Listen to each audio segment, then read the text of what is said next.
Gracias por estar aquí. Hace un par de años estuvimos juntos. Fue una conversación para mí muy memorable, por distintas razones que vamos a ir explorando durante la conversa, pero me gustaría partir preguntándote, ¿por qué estás viviendo acá ahora? ¿Qué te hizo volverte, pero la firme? El amor. El amor, 100%. No, a ver, varias cosas. Creo que el amor es la principal. La verdad que me enamoré de una chilena uno de los veranos que vine. En verdad no estaba buscando engancharme con nadie, pero bueno, así es el amor. Pues bueno, te engancháis cuando menos querís y cuando querís no te pesca nadie. Así que estábamos a distancia, 2 años. Y fue como en un momento, nada, la distancia duele de caleta, entonces fue como, nada, yo tengo la posibilidad de estar en cualquier lado. La verdad que hoy día mi casa bastante, creo que vivo más en un avión que lo que vivo en el departamento de Santiago. Esa es la verdad, viajo todos los días, o sea, toda la semana estoy viajando. Pero nada, quise hacer como al menos una cunita en Chile. Tengo 37 años, ya me puedo ver un poquito más joven, bueno, pero tengo 37. Entonces, nada, pues, bueno, ya tengo que empezar a pensar en armar familia y no es que me corre el tiempo, pero es como algo que me va naturalmente surgiendo. Entonces, esta pareja que tengo es como la persona que yo en verdad quiero como spend the rest of my life with. Entonces...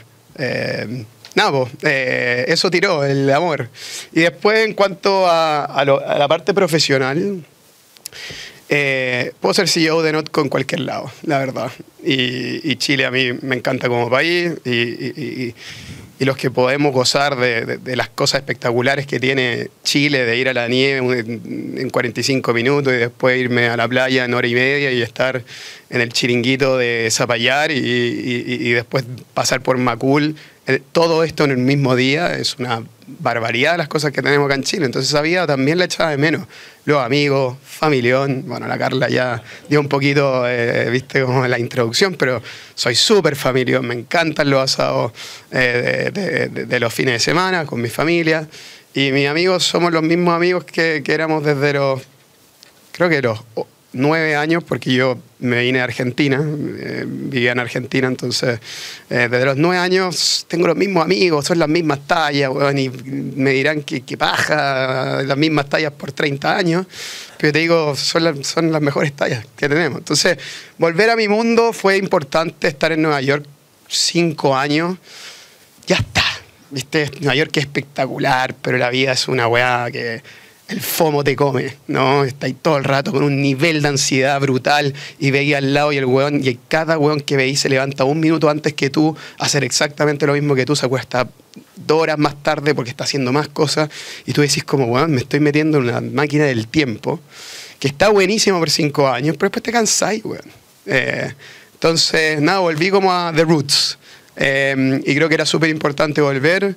Creo que también cuando un fundador...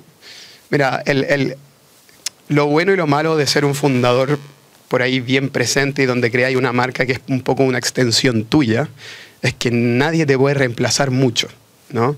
Y que cuando tú te alejáis, por mucho que estés volviendo frecuentemente a Chile, tú te alejáis y tu cultura se aleja y que Neri se aleja y la marca se empieza a alejar de lo que realmente querís, etc. Entonces también era un momento de volver a Chile.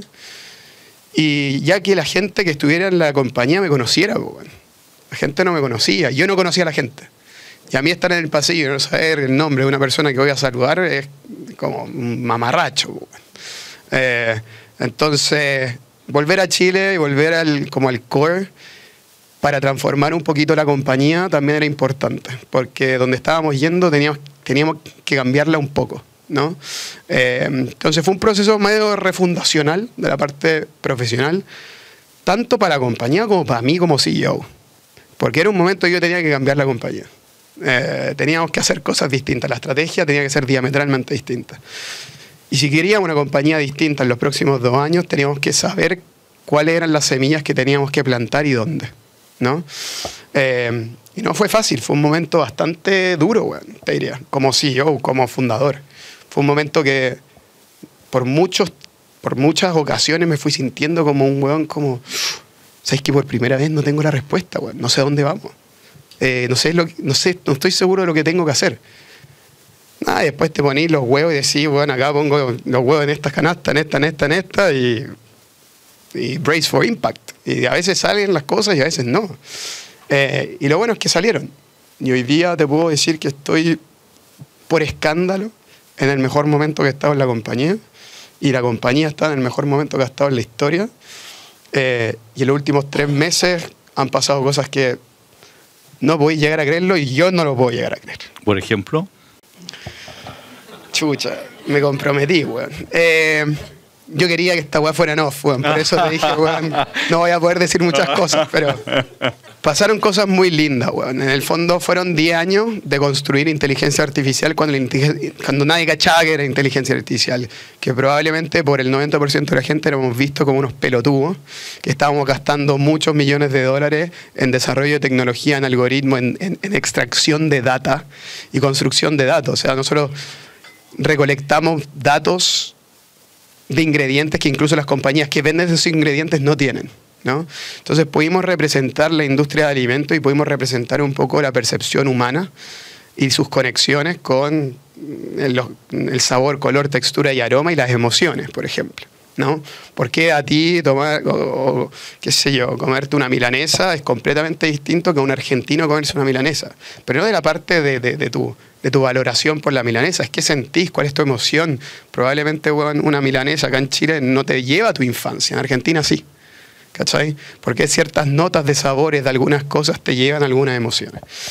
Mientras nosotros construíamos todo esto, la inteligencia artificial valía callampa. Y cuando yo iba a las compañías de consumo masivo a decirle, hey, tengo una nueva manera de hacer investigación y desarrollo mucho más rápido, eficiente, menos costoso que cualquier otra compañía en el mundo, te puedo llevar los problemas más graves que tenías en tu compañía, te las puedo resolver en 6 meses. Proyectos que llevan 15 años dentro de tu compañía, bueno. No me creían, me veían como un marciano, ¿cachai? Entonces lo lindo que pasó fue que ChatGPT o OpenAI o básicamente Anthropic y todos los LLMs hicieron que la gente entendiera cómo la inteligencia artificial podía expandir tu conocimiento, ¿no es cierto? O de todos. Y eso fue espectacular porque dijo, esto es la inteligencia artificial. Eso número 1. Educó en el fondo, educó de qué lo que estaban haciendo. Exacto, y que si no ocupáis estas cuestiones, estáis menos preparados. Y no hay una reunión que yo vaya sin usar ChatGPT para que me cuente qué estrategia del relato tengo que hacer. Sin perder mi autenticidad también. No voy a estar leyéndome qué dice ChatGPT. No, pero me da algunas cosas que están fuera de mi radar. Y eso es lo que hace extraordinariamente la inteligencia artificial. Te saca del dominio de conocimiento que uno tiene, ¿no? Entonces te trae cosas nuevas que nunca pensaste.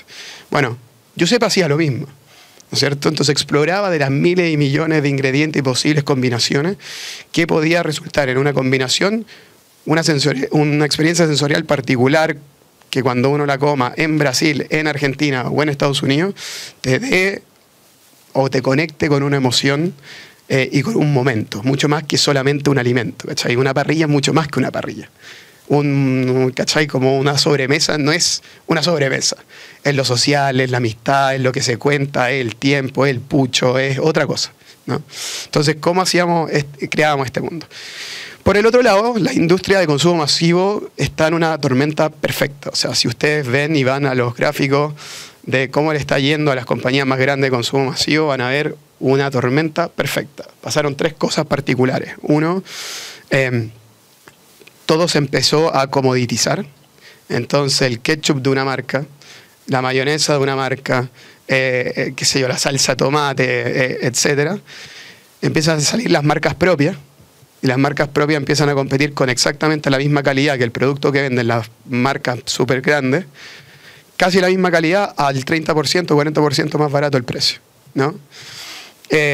Por lo tanto, pierden un nivel de negociación con las cadenas de supermercados tremendamente importantes. Lo segundo es que empiezan a haber una cantidad de regulaciones que antiguamente no existían. Entonces el MAHA Movement, ¿no? de RFK. Entonces dice que porque un paper salió hace 10 años que el Red 40 era carcinogénico para algunas ratas, entonces dicen se prohíbe los colorantes artificiales. Entonces las compañías empiezan a hacer lo siguiente. Dicen, weón, qué fácil, cambiamos colorantes artificiales por colorantes naturales. Y entonces agarran los CEOs y dicen, hacemos el compromiso de que los próximos 2 años sacamos todos los colorantes artificiales de nuestros productos. Buenísimo. Entonces le dicen, investigación y desarrollo. Este es el proyecto. Investigación y desarrollo levanta la mano y dice, compadre, no hay una puta chance de que nosotros podamos hacer esto en 2 años. Y la pregunta siguiente es, bueno, ¿y a quién podemos llamar? Pues, bueno. Y sale Notco, ¿no?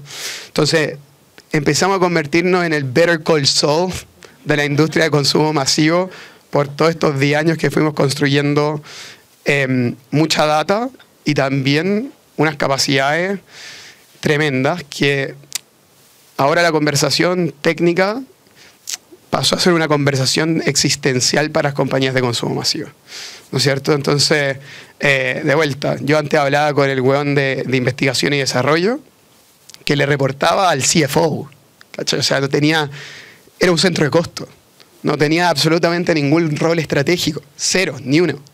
Entonces las conversaciones técnicas que eran antes, que estaban metidas en un laboratorio antes, están a nivel directorio y está amenazando como los multi-billion dollar brands que tienen todas estas compañías.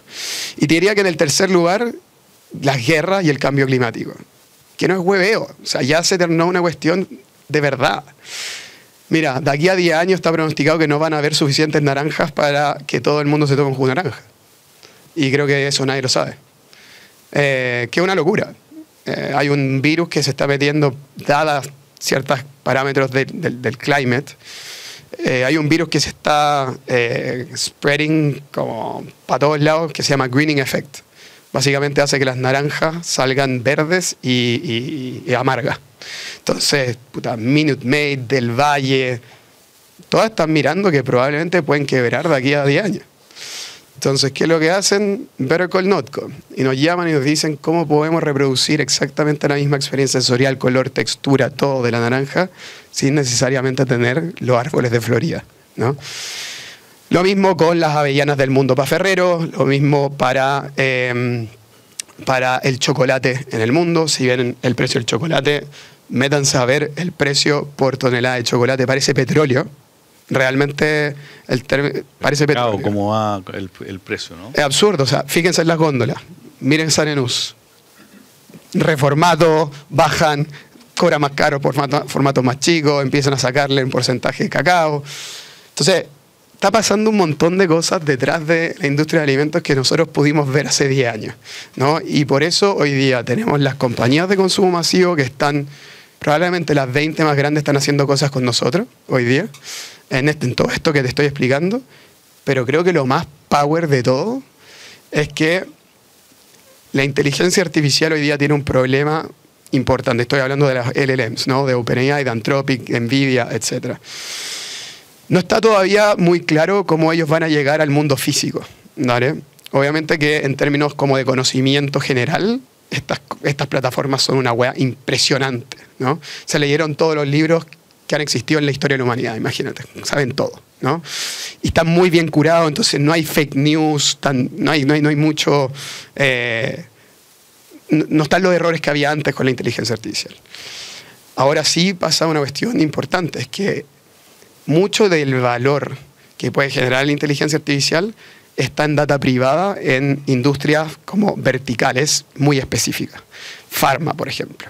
La manera que se trabaja pharma, tú vas al grupo de Stanford de bioquímica, primero hay 7 distintos laboratorios de bioquímica. Cada uno está trabajando en potencialmente lo mismo, tanto para vendérselo a pharma o para ganarse el premio Nobel. Son fondos... Son laboratorios que tienen data hermosa. Pero ellos no van a abrir esta cuestión a un ChatGPT. Ellos no van a abrir esto a un Anthropic. porque el propósito de Anthropic y de ChatGPT es generalizar el conocimiento. Entonces tienen problemas con su negocio B2B, ¿vale?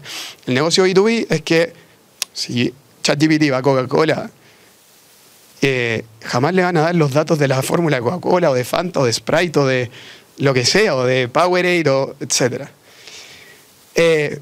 Porque no quieren que se haga general, ¿no es cierto? En nuestro caso, lo que nos ha permitido hacer esto son dos cosas.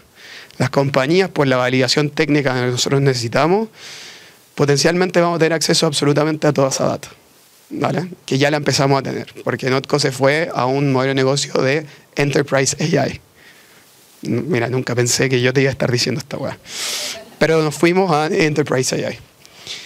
Y yo en las últimas 2 semanas he tenido reuniones con el top level de OpenAI, de Anthropic, de Google DeepMind, de CoreWave, de todas estas compañías, diciendo, bueno, lo que han hecho ustedes no lo podemos creer, ¿dónde mierda estaban? Y nosotros, como me estáis hueveando, estamos en todos lados, pues, weón. Y potencialmente vamos a hacer algo con las compañías de tecnología más grandes del mundo. Y hace 3 meses atrás era un delirio decirte esto. Me pregunto qué pasaba por la mente cuando estabas en Estados Unidos, ¿ah? Porque tú eres una startup, pero startup, el último valuation fue como, no sé, 1,5 billion, creo que hace un par de años atrás.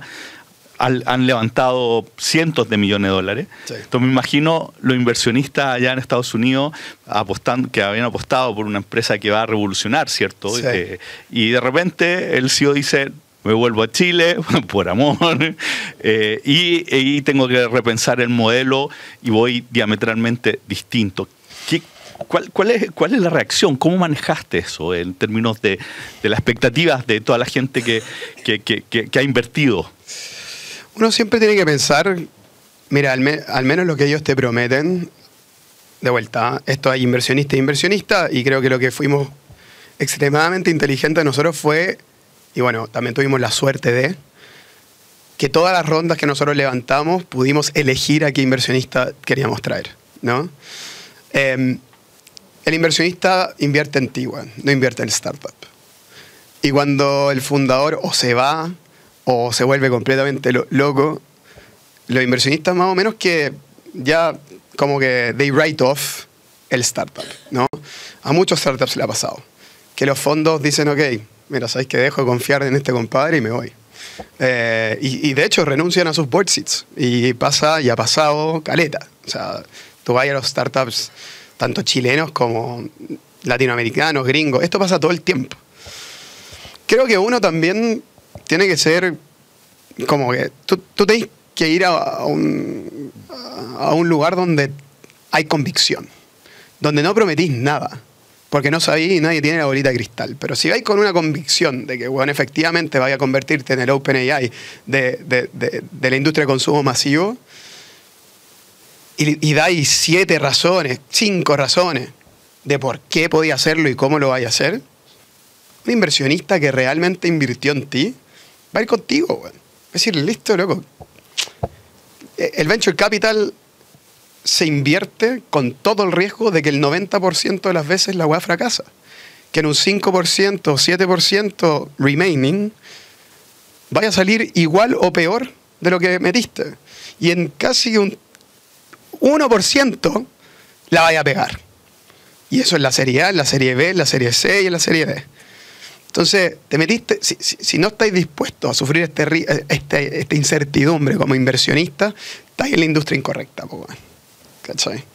Entonces hay que tener guata y hay que tener buenos inversionistas. Y yo tengo muy buenos inversionistas. O sea, están los de Mercado Libre, están los que representan al cofundador de Twitter. O sea, no es que no hayan pasado por las weas que yo estoy pasando, ¿cachai? Ya pasaron por eso. Entonces, en ese sentido, nada, ellos están ahí para challengearte, pero para challengearte en lo positivo, no para destruir a un gallo creativo, ¿no? Y eso es importante, y por ahí mi único consejo a la gente que está un poco en este camino es: elijan muy bien a las personas con que van a estar los próximos 10 años, bueno. esto no es un sprint, es un marathon, toma tiempo, y es igual que un marriage. Y un inversionista tóxico te genera, bueno, un ambiente tóxico, y para los que hemos estado en relaciones tóxicas, sabemos lo que esa weá entails. Oye, yo durante muchas décadas viví bien desencantado del mundo de los negocios. De hecho, me fui a hacer un MBA para estudiar finanzas corporativas, trabajé en Wall Street, y ahí fue cuando vi esta otra realidad que dije, no, esto no es lo que yo quiero. ¿Ah? Y tú vienes de un mundo, se respira, en tu casa se ha respirado siempre mundo de finanzas, tú vienes del mundo de finanzas. ¿En qué momento fue tu momento en donde conectaste con este sentido, con este propósito que te viene movilizando durante todos estos años en Notco? ¿Cuándo fue ese...? Buena pregunta.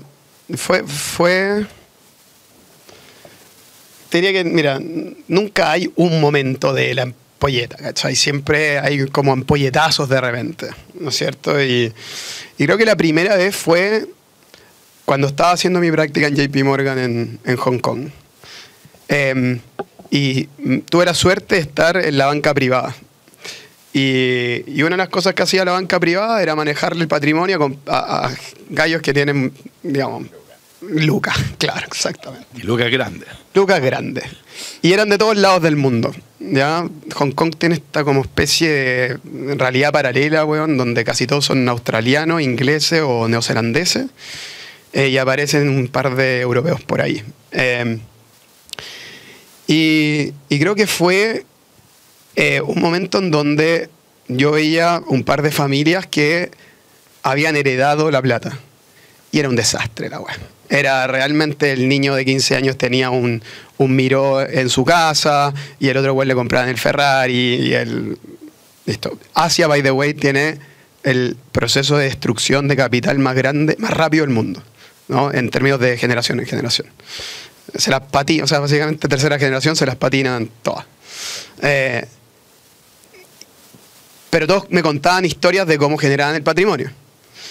Y me llegó a contar, un día atendí a un italiano y me contó su historia. Y su historia era una historia espectacular. Este gallo, su papá era pescador cerca de Nápoles. Y bueno, pescaba todas las mañanas, bueno, era pescador, ¿no? Salía en la mañana a la hora del... ¿Cachai? Y él era un fanático del diseño, le encantaba todo, digamos, la estética, y era un gallo que... Y el papá pescador, puta, juntó las lucas para decirle al hijo, weón, ¿sabes qué? Estudia lo que queráis. No le dijo estudia finanzas para que ganéis plata, weón, puta. Le dijo estudia lo que queráis. Y el gallo estudió diseño. Y un día se consiguió unas lucas y le hizo un bote a su papá para que saliera a pescar en un bote 10 veces más digno de lo que tenía. Y parece que era un bote con un diseño espectacular para ser un bote pesquero. El papá un día estaba pescando y pasa, weón, un yate tipo de Stark al lado y le dice, weón, qué lindo tu bote, ¿quién te lo hizo? Y el weón le dice, mi hijo. Weón, aquí está mi tarjeta, dile a tu hijo que me llame. Puta, el hijo lo llamo, el viejo, que no sé quién era, le dijo, weón, hazme una lancha.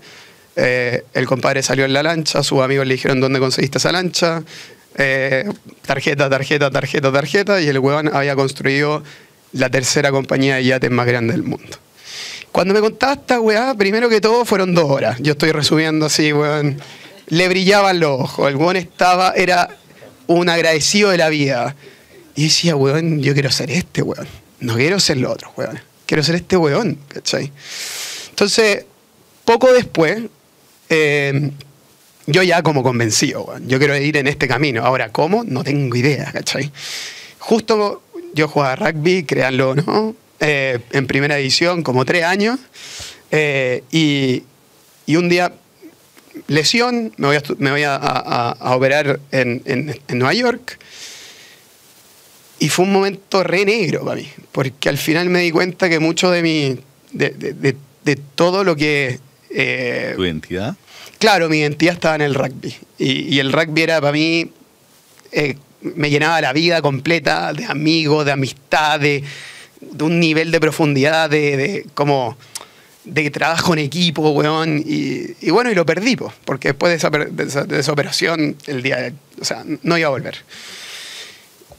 Y después de la operación, yo no pudiendo apoyar la pata por 3 meses en cama, miraba el techo y decía, concha la lora, que estoy deprimido, pero hasta el pico. O sea, estoy, pero ultra deprimido. ¿Qué hago, weón? Y dije, puta, voy a hacer lo que haga, lo voy a hacer con todo. Tengo la educación que tengo los contactos que tengo una situación privilegiada espectacular. Ahora, son condiciones base de poder hacer extremadamente bien lo que viene. No son dados, no son givens. Mucha gente tiene exactamente lo mismo que yo y no hace lo que yo quiero hacer. Entonces, puta, ¿qué es lo peor que te puede pasar, weón? Nunca me va a faltar un plato, nunca me va a faltar una pilcha, nunca me va a faltar felicidad base. Yo soy un weón feliz por naturaleza. Quizás eso que contaba la Carla, weón, de que efectivamente a mí cuando yo nazco, a mi papá lo sacan del grupo y le dicen, weón, este weón nació con el corazón en la derecha. Cáchense la weá. Hay que saber quién es ese doctor. Porque... Y weón va a durar re poco. O sea, gente que nace con el corazón para el otro lado, como que duran re poco, weón. Ponte tú que esa weá sea como un factor que suma a esto, pero mira, ¿qué es lo peor que puede pasar? Entonces, y si no soy yo, hueones que queremos cambiar el mundo, ¿quiénes son? Como, ¿me entendí? Entonces, nada, con esta idea de cómo nada puede salir mal, sé cómo cambiar el mundo, creo saber cómo, y mira, será verdad, será no, algo va a pasar, al menos voy a aprender, y nadie me va a quitar esta curiosidad que tengo.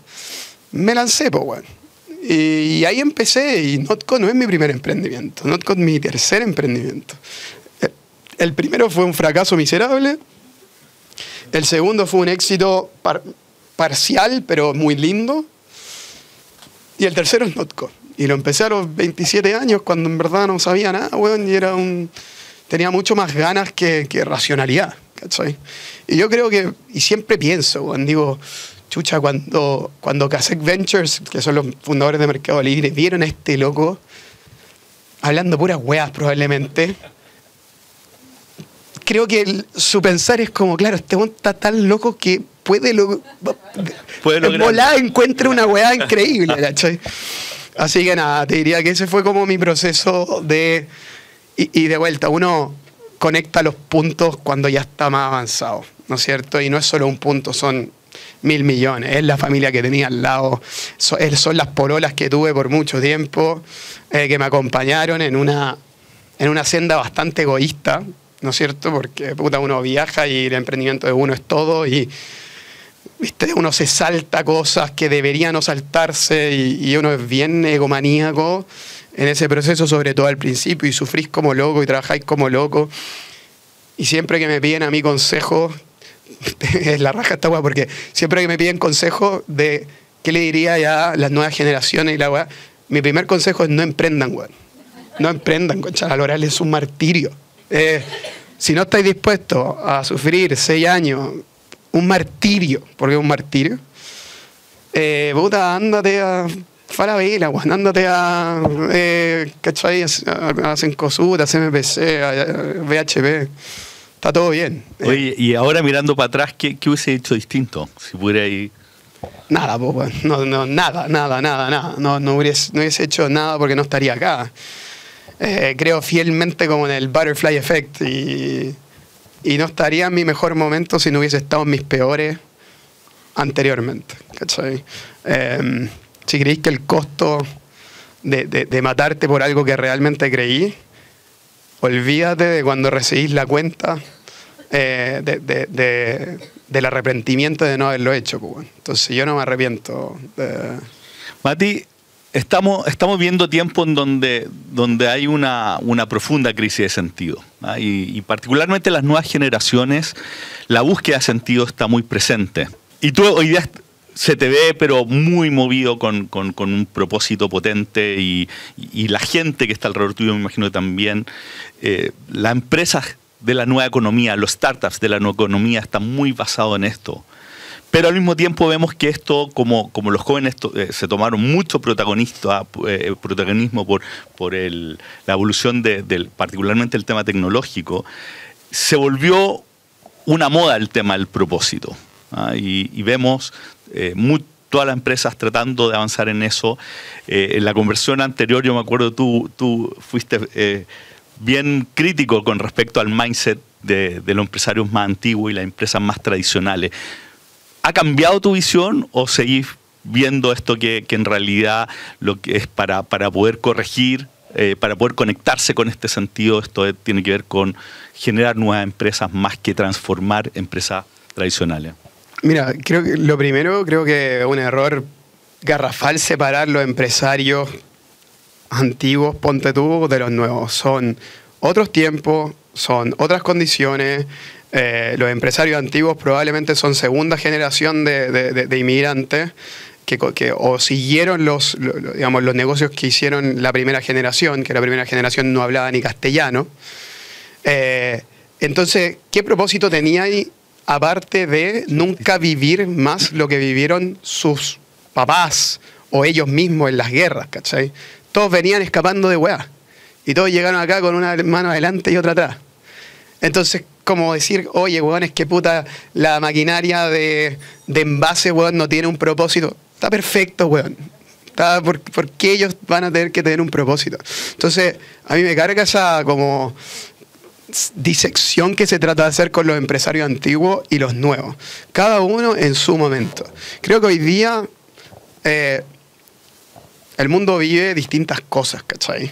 Y es muy distinto lo que pasó hace 5 años con lo que pasa ahora también, ¿cachai? Creo que efectivamente el propósito es una palabra prostituida porque al final también compañías que efectivamente son compañías de envase, puta, y empiezan a inventar propósitos después. Es como un purpose washing, ¿no? Así como existe el greenwashing. Hay un purpose washing también, ¿no? Es que lo hacemos con este propósito. Mentira, weón. Mentira. Y está bien que no sea. Lo que a mí me apesta es que empiece como que la compañía al lado tiene esto, entonces yo también lo tengo que tener. No, ¿cachai? ¿Pero tú crees que esas empresas van a poder subsistir en el tiempo en términos de enfocados solo, por ejemplo, pensando en empresas más tradicionales, más enfocados en resultados? Si no conectan con un sentido, ¿cómo van a atraer talento joven, por ejemplo? Lo van a traer, tienen 1.000 millones de mecanismos para traerlo igual. O sea, CMPC, weón, nos permite que vayamos todos los días al baño y estemos tranquilos, ¿cachai? O sea, hay algunas cosas que están re buenas de negocios tradicionales. Voy a poner un ejemplo que por ahí, sorry si no es como, no estoy tirando un chivo, no me pagan nada, pero mira Copec, weón. Una compañía que ha evolucionado de una manera brutal, se ha digitalizado completamente, ha invertido en verticales que antiguamente... Y no sabéis la atracción de talento que tiene Copec, weón. Yo en Nueva York conozco a muchos MBA de Columbia, que muchos de ellos se vinieron, weón, con este mindset nuevo a Copec y fantástico, weón. ¿Cachai? Ellos sí realmente están embracing esto de... Incluso escribí una columna hace, creo que 2 días o 3, pero de los premios Nobel de este año de economía, la destrucción creativa. ¿Cachai? Hay compañías que tienen que tener en su ADN esta destrucción creativa con ellas mismas, ¿no? Y las compañías grandes lo pueden hacer. Y no basta solamente con tener un CVC, que es un Corporate Venture Fund, como un Corporate Venture. No existe chipear aquí, acá o allá, ¿cachai? Es en verdad reinventarse, hacer verticales nuevas, unidades de negocios nuevas. Eso va a traer talento joven de todas maneras. Hay compañías que tratan de quedarse en el pasado, que no evolucionan y esas compañías se van a ir muriendo de a poco. Y por eso cuando entras a esas compañías, weón, el promedio de estadio de esa compañía son 25 años. ¿Quién puede estar en el mismo lugar 25 años, weón? Yo no.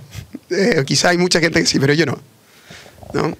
Ahora, ¿y qué pasa en Notco? ¿Cómo trabajan muchos mayores o son todos jóvenes? ¿Tienes sobre 50? Estamos más viejos, po, weón. Ahora duelen más las rodillas, weón, puta, duele la espalda, weón, que no te pasaban antes, po, weón. Te empiezan a salir canas. Yo me rajo que tengo el pelo un poquito coloro, pero... sí, son ciclos, weón. Y creo que hay gente extremadamente importante para momentos muy específicos en el tiempo. Y esa gente rota.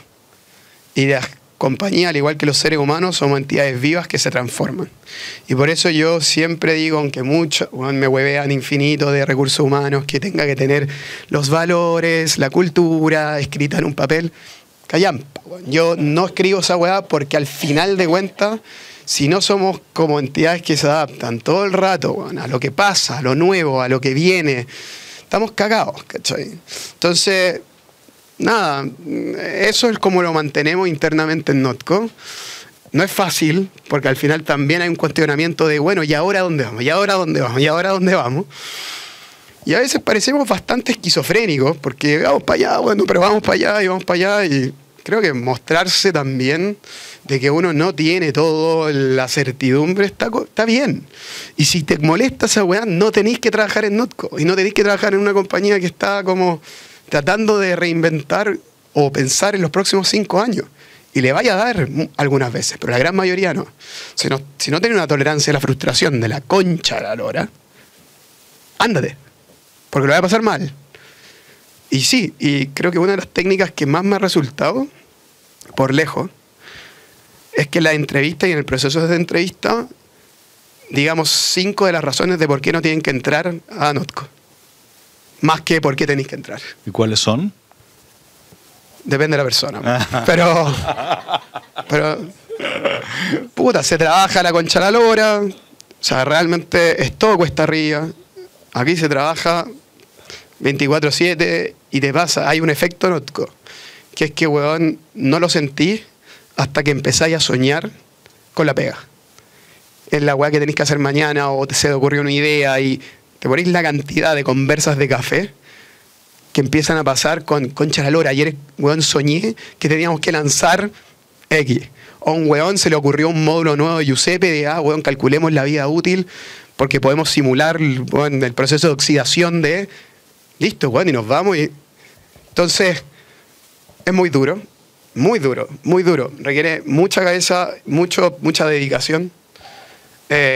Lo segundo es... el 80%, 90% de las weas que hacemos fracasa. Entonces, weón, te vas a sentir un perdedor. Tercero, tenés que tener una familia que te banque con todo. Con todo, weón, con todo. Una pareja, lo que sea. Y verdaderamente, como lo subyacente que hacemos nosotros, tiene un nivel de urgencia bastante alto. Como les digo, y parece hueveo, pero no es así.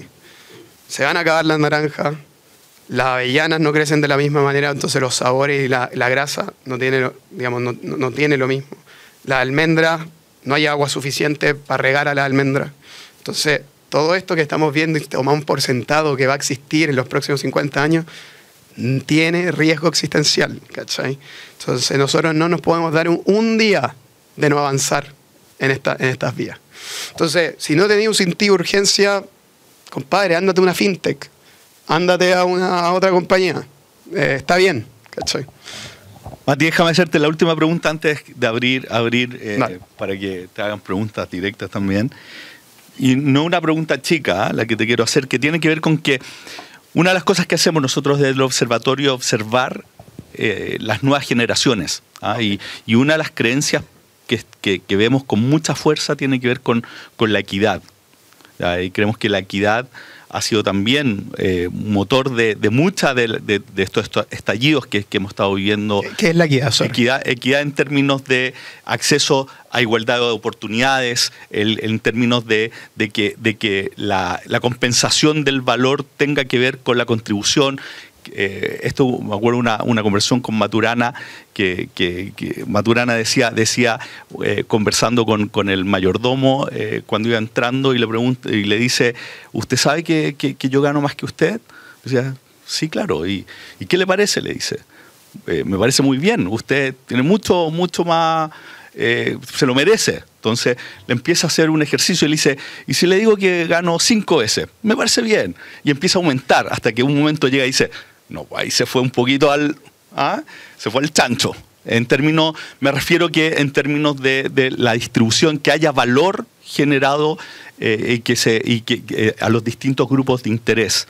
Te lo comento porque si bien estos estallidos lo estamos viendo probablemente desde mayo del 68 en París, que estamos viendo y cada vez más, nosotros lo vimos acá, más allá de cómo partió, había pasto seco, ¿ya? Porque la sociedad se fue mercantilizando en el proceso y la gente se empezó a sentir un número, ¿cierto? En todo este camino. Y vemos ahora estallido, no sé, por Nepal como parte, ¿cierto? Que se empieza a viralizar cómo viven los hijos de la élite. Entonces empieza a transparentar las diferencias, ¿ya? Entonces, ¿por qué te digo esto? Es la pregunta que te quiero hacer: si tú ves que las empresas tienen un nuevo rol en la sociedad en términos de ir, que el valor que generan vayan compartiendo valor, que vayan mirando los distintos grupos de interés, o el foco tiene que ser mucho todavía en términos como veníamos, con mucho foco en los accionistas. ¿Cómo ves tú este nuevo rol? Fue media filosófica la pregunta, weón, pero... Esto para terminar.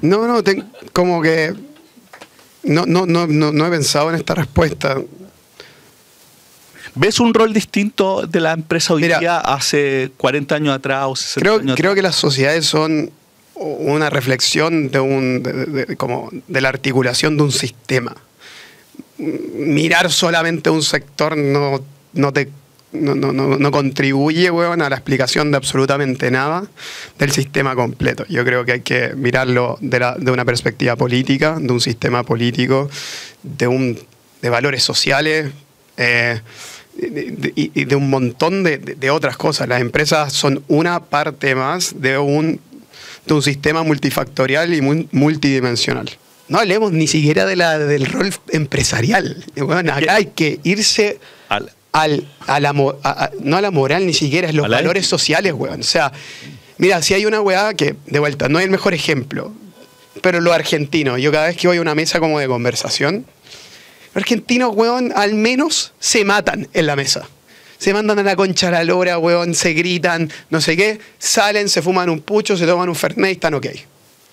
Nosotros somos maricones. Nosotros, weón, llegamos y hablamos como no, todo politically correct, y atrás nos hacemos concha. Ese es la típica chilena, y por eso el chileno chaquetero. Bueno, no hay nada más rico también para la sociedad chilena que ver a un hueón caer. Y es una obsesión. Y cosas que en Argentina en la prensa saldrían como un orgullo nacional, acá dicen cómo cagamos estos hueones porque ya son suficientemente grandes. El ejemplo que pusiste tú de la diferencia de sueldo, ¿no es cierto? 5 veces, ok. 10 veces, ok. Pero 50 no para, pues, weón.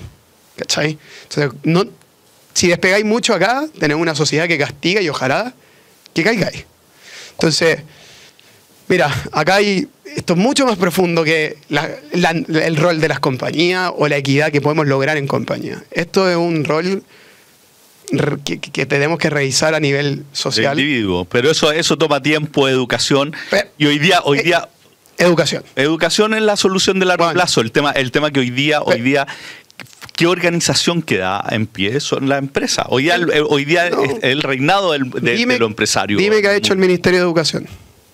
No, pues ese es parte del Dime qué ha hecho cuál es la estrategia del Ministerio de Educación de hoy día. No, sí, el problema de la educación, como es de largo plazo, y los gobiernos duran 4 años, los resultados toman mucho tiempo para verse, entonces hay poco interés en los temas. Pero vámonos para atrás 20 años. ¿Cómo era el Instituto Nacional? Había liceos técnicos espectaculares.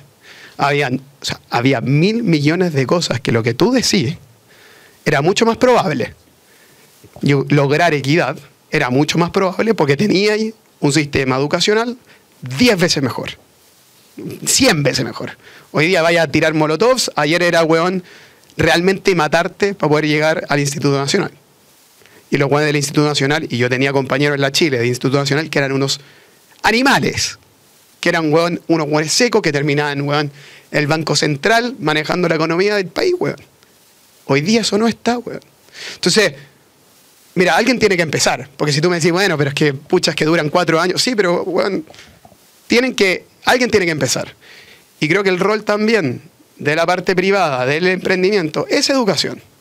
El Dani Undurraga se está metiendo con todo, el Dani, el cofundador de Corner Shop, se está metiendo con todo a educación.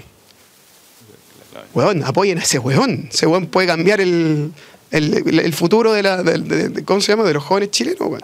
Entonces, creo que daba un podcast completo. Sí, de hecho, me encantaría seguir, pero estamos sobre el tiempo. Preguntas.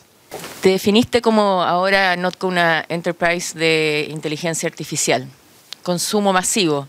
¿Te refieres solo, y es por curiosidad, no es capciosa la pregunta, solo alimento o cómo ves el consumo masivo de ahora en adelante con este concepto de enterprise de inteligencia artificial? No solamente acotado a food.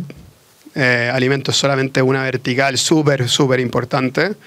Al final, nosotros siempre pensamos en los alimentos como el primer step, ¿no? Porque en gran medida tu health span y lifespan depende mucho de, obviamente, deporte y alimentos, genética en cierta parte.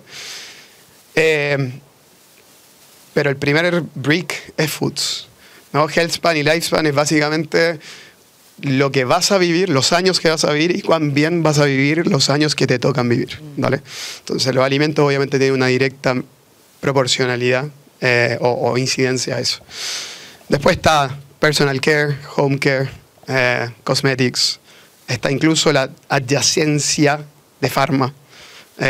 Así que ojalá convertirse en el sistema operativo de la industria de consumo masivo completa, empezando por alimentos. ¿Siempre relacionado a la escasez?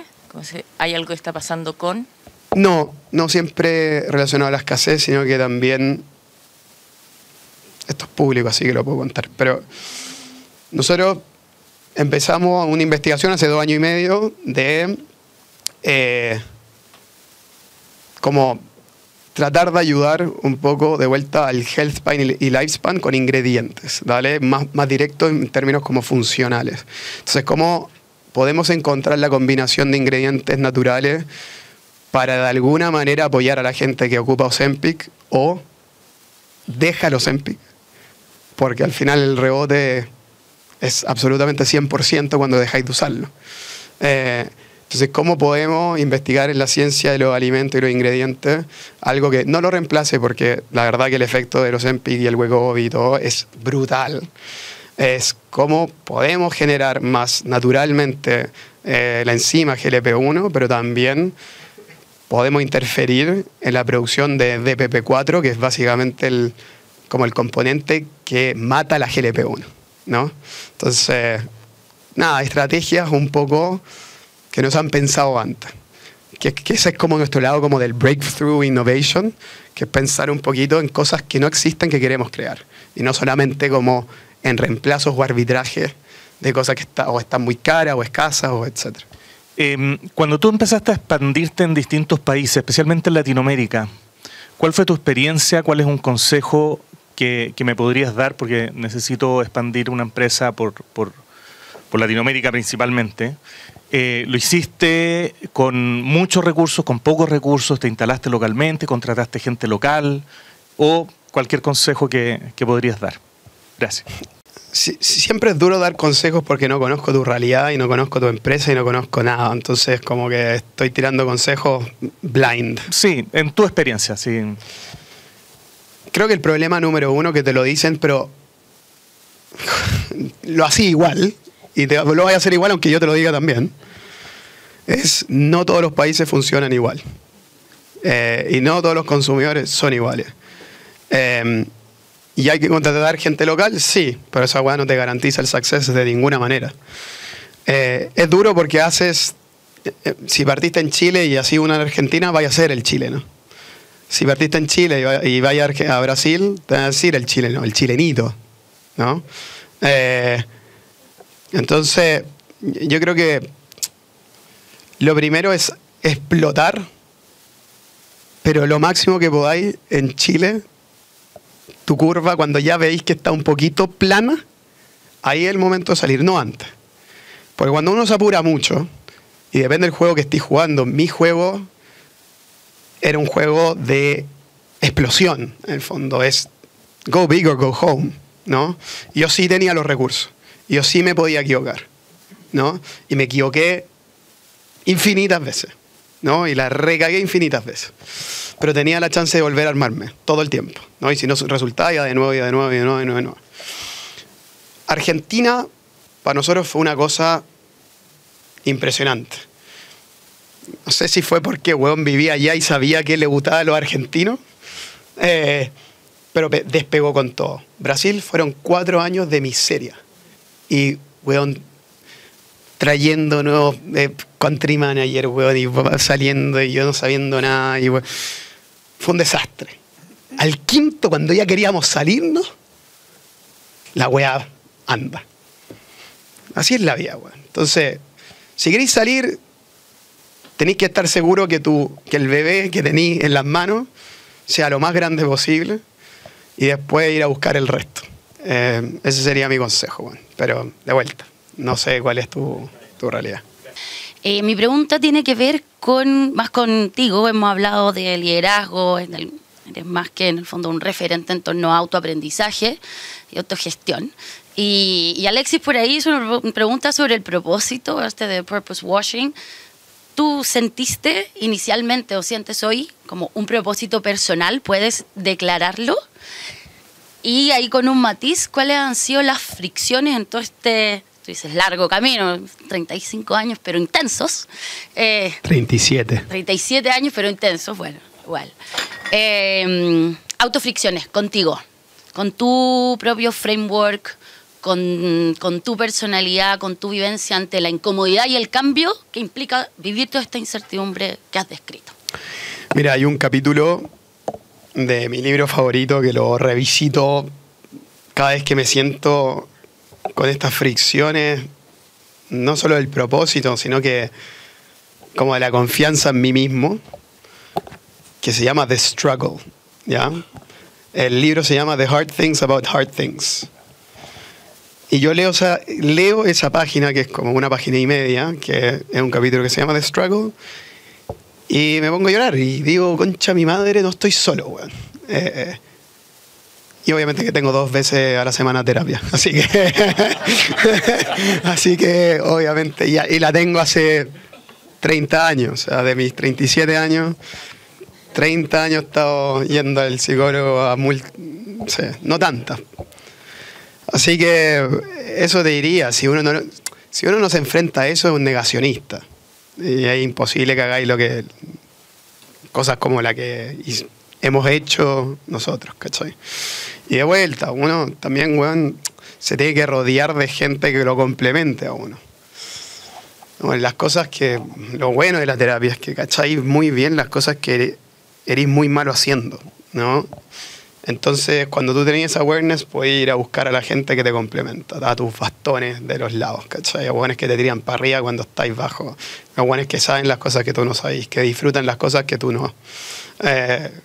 Todo eso es fundamental, ojalá empezarlo. Y te vayas a equivocar 20 veces, olvídate cuántas veces me he equivocado y me sigo equivocando atrayendo talento.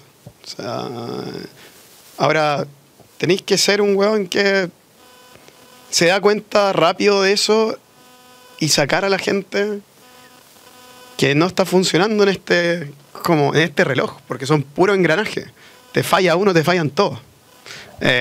No hay nada más tóxico que tener adentro de la empresa o tolerar por mucho tiempo a alguien malo, porque la gente buena se te va. Entonces creo que eso es parte también de lo que uno como líder también struggles to, ¿no? Todo el tiempo revisar, tengo la gente correcta, pero tengo la gente correcta para lo que se viene, para ahora, para lo que se viene. ¿Tengo o no tengo, weón?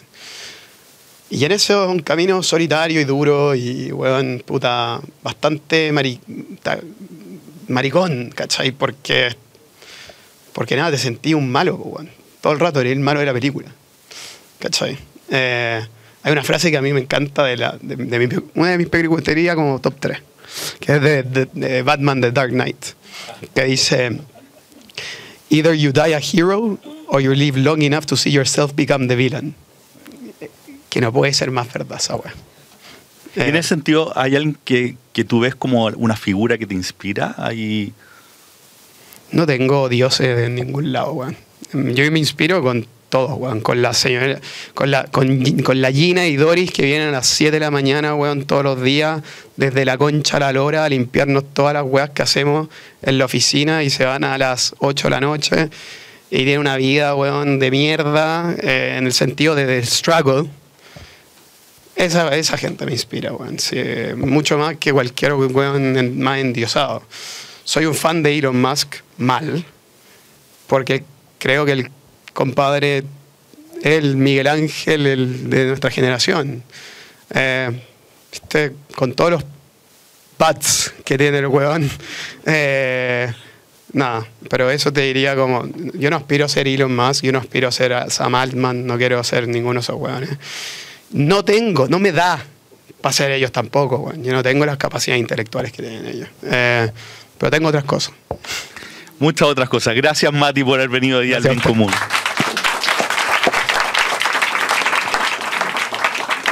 Gracias.